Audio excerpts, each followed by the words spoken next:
You know, if you're a parent, there are few things more stressful than when your child is struggling with sleep. The long nights, the exhaustion, you start to worry, it can be totally overwhelming.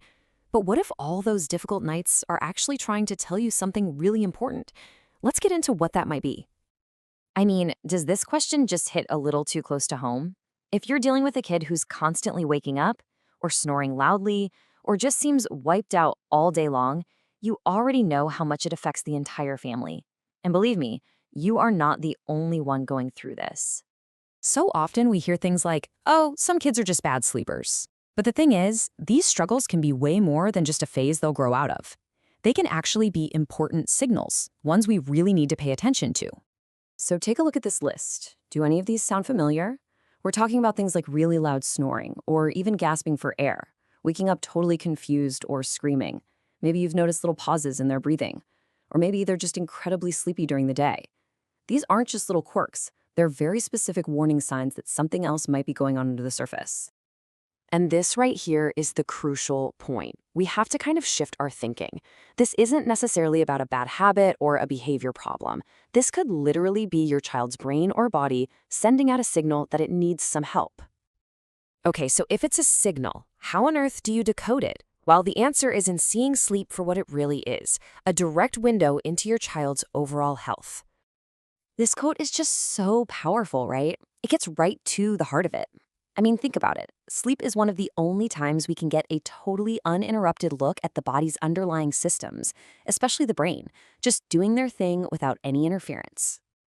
And that's the whole idea right there. The connection between sleep and neurology, so the brain, is incredibly tight.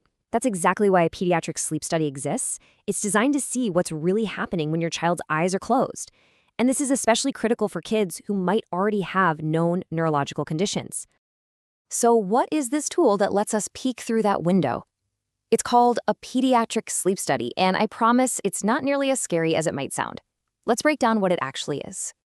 Okay, so the official fancy term is polysomnography. Big word, right? But all it really means is a safe, completely non-invasive, overnight test. Its entire job is to watch and record data on the brain, on breathing, and on body movements to create this super detailed, complete picture of your child's sleep health. And this table here is where it all connects. You can see how by tracking things like brain waves with an EEG, doctors can look for things like seizures that might only happen at night. And by monitoring breathing and oxygen, they can spot issues like sleep apnea. They even track heart rate and leg movements, which can point to things like restless leg syndrome. It's an incredibly thorough investigation. All right, so you get the what and the why, but what about the how? You know, actually understanding the process from start to finish can make it feel so much less daunting for both you and your child.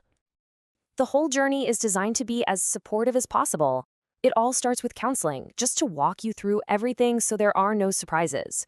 Then you arrive in the evening, get settled into a private, comfy room. The setup just involves placing a few small, totally painless sensors on the skin. While your child sleeps, trained techs are watching quietly from another room. And finally, all that information goes to a pediatric neurologist who interprets all the data. So you see, every single step is there to make sure you're both comfortable and informed. Now, you might be thinking, hey, what about the smart sock or the baby camera I use at home? And that is a fantastic question. The key difference, really, is the level of detail and what it's for.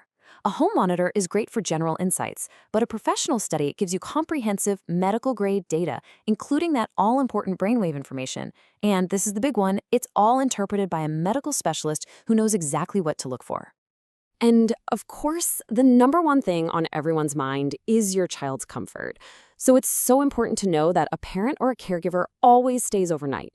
The whole environment is designed to be calm and kid-friendly, and the process is specifically tailored for children who might have special needs or sensory sensitivities. So, the test is done. What happens next? This is where it all comes together. See, the goal isn't just to collect a bunch of data. It's to create a real, clear plan. This is the real payoff. After all those nights of worrying and wondering, the whole purpose of a sleep study is to finally give you clarity, to replace all those questions with some solid answers. And that clarity leads to one single, clear path forward. After the study, a pediatric neurologist will actually sit down with you, go over all the findings, and talk about exactly what it all means for your child. And this is really why it all matters. The whole process leads to an actual actionable plan, whether that means a specific treatment, or maybe a referral to another specialist, or even just new strategies to use at home. You walk away with real, concrete next steps to help your child finally get the rest they need. So we'll end on this thought.